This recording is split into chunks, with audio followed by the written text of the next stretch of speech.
31 de março de 2026, estamos no quinto ano e no dia 36, desde o início da invasão em grande escala. Sejam bem-vindos ao Boletim de Situação. No relatório de hoje, definitivamente não vemos ganhos de território. Hoje cheguei em casa bem tarde, por isso infelizmente não consegui atualizar o mapa da situação. Por outro lado, há muitas outras coisas interessantes, como novos ataques a instalações importantes, uma traição bem no meio da Europa e mais uma perda das forças aeroespaciais russas, que acabou de ser noticiada. Na cidade russa de Nizhny-Kamsk, houve uma explosão massiva na refinaria de petróleo Taneco. Imagens mostram uma forte explosão seguida de incêndios na instalação. A refinaria é um dos maiores locais de processamento na Rússia e possui uma capacidade anual de cerca de 8,7 milhões de toneladas de petróleo bruto. Portanto, não se trata de uma instalação periférica, mas sim de uma parte importante da infraestrutura industrial. O que chama a atenção é principalmente a distância. Com cerca de 1.100 quilômetros de distância da linha de frente, o local está situado no interior profundo da Rússia. Eventos nessa profundidade ressaltam novamente que os ataques não se limitam mais apenas à região próxima à linha de frente, mas também podem se estender a centros industriais distantes. E isso é muito interessante porque há cerca de 2 anos nós analisamos um mapa quando ocorreram os primeiros ataques a depósitos de petróleo e refinarias russas. E no mapa era possível ver quais estavam dentro do alcance dos drones ucranianos, na época principalmente drones FPV. Tudo isso ficava perto da linha de frente, a poucos centenas de quilômetros. E agora já ultrapassamos a marca dos 1.000 quilômetros, e isso em poucos meses, o que é claro, muito interessante. Segundo relatos até agora, pelo menos uma unidade da instalação está em chamas. Oficialmente do lado russo dizem que foi uma falha técnica. No entanto, as circunstâncias indicam um possível ataque aéreo ucraniano, já que também foi relatado ameaça iminente de drones na região. Da mesma forma, as operações de voo no aeródromo próximo também foram restringidas pouco antes da explosão. Coincidência? Eu acho que não. A instalação faz parte de um dos mais importantes polos de produção petroquímica do país e é parte de uma infraestrutura industrial abrangente, que pode ser relevante tanto para cadeias de produção civis quanto militares. Aliás, alguns também suspeitam que isso possa ter sido causado por um impacto do Flamingo. Mas, até agora, isso é apenas uma suposição, ou seja, mais suposição do que fato.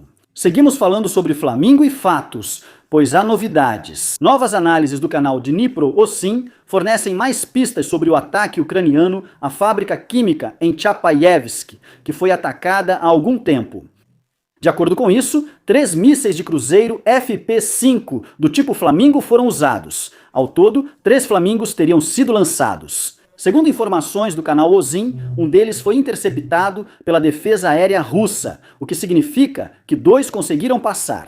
No entanto, e isso é importante mencionar agora, o segundo já detonou durante a aproximação, depois de aparentemente atingir um obstáculo no terreno, provavelmente um poste ou um cabo, e assim explodiu antes do tempo ou foi desviado do curso. O terceiro Flamingo atingiu uma área próxima a uma oficina, que já havia sido alvo de ataques de drones ucranianos anteriormente. O efeito do ataque, portanto, parece ter sido muito limitado. E limitado, neste caso, significa ineficaz. Enquanto a proximidade com áreas-alvo já conhecidas indica que, mais uma vez, as mesmas estruturas foram atacadas de forma deliberada. Os impactos descritos sugerem danos menores, principalmente em comparação com acertos bem-sucedidos diretamente nas instalações de produção. E já vemos novamente que o Flamingo não conseguiu atingir seu alvo. Na época, há cerca de um ano, foi informado que ele tinha uma precisão de impacto de quase 25 metros ao redor do alvo principal. Quer atingir um depósito de munições densamente construído? Ok, então podemos usá-lo. Mas se eu quiser atingir um único prédio? Bem, 25 metros de diferença já é bastante coisa. Ele ainda não está maduro o suficiente e é preciso trabalhar mais nisso.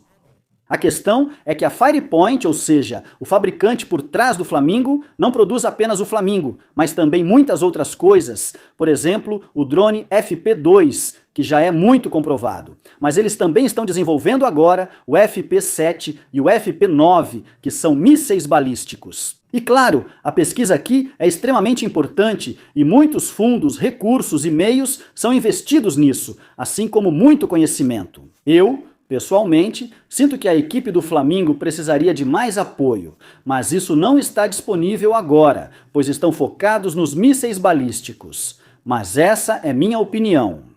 No ambiente político da União Europeia, uma gravação de conversa está atualmente chamando a atenção.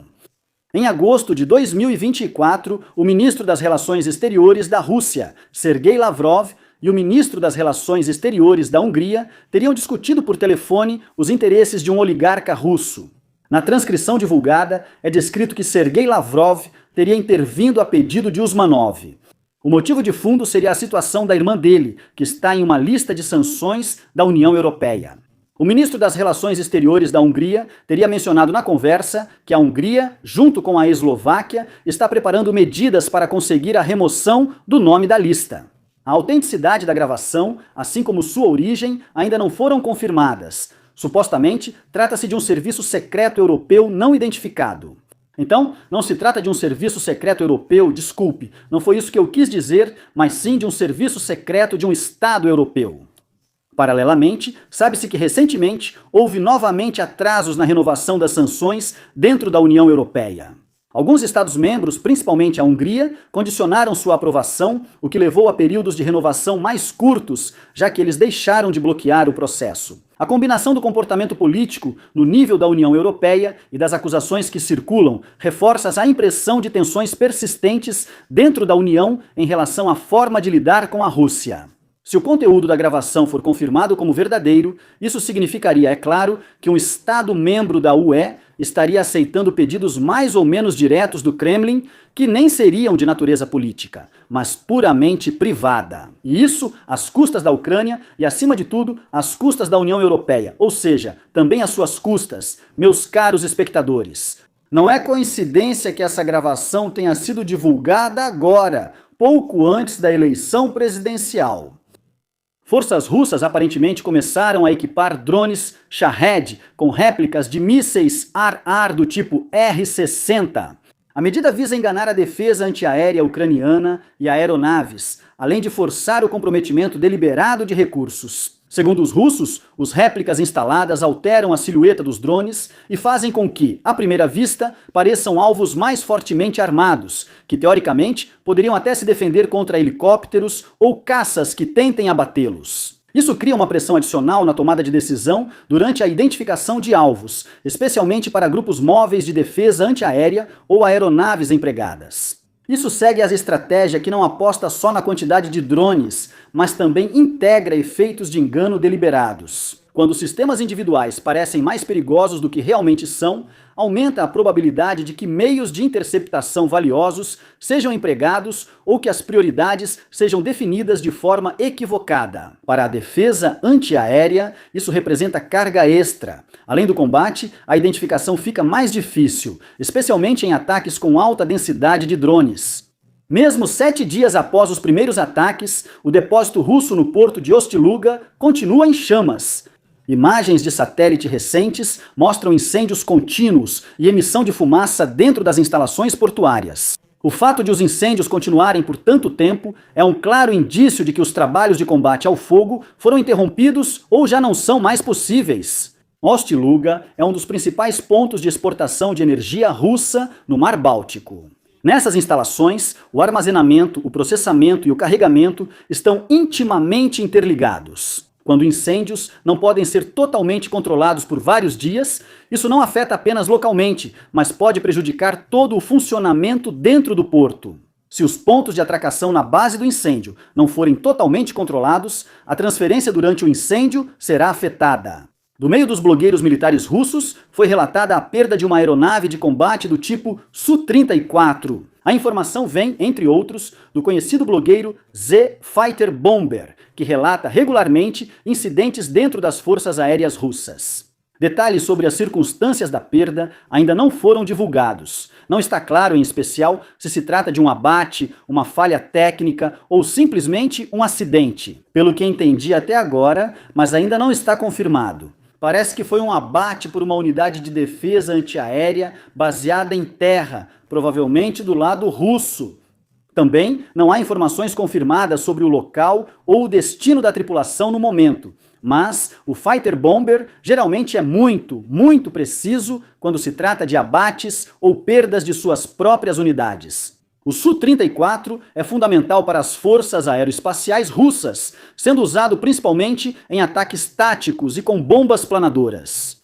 Ela tem papel central em ataques aéreos contra posições ucranianas. Por isso, a perda desse tipo de aeronave é relevante, já que vemos quase 1 ou 2 casos por mês. Mesmo que perdas individuais não alterem de imediato a capacidade total, é essencial monitorar se vão aumentar ou se estão ligadas a um contexto de perdas maiores. Agradeço aos assinantes, membros do canal e equipe ALBU, especialmente ao Tenente Coronel Renek e Sedativ Freundin Meyerhofer.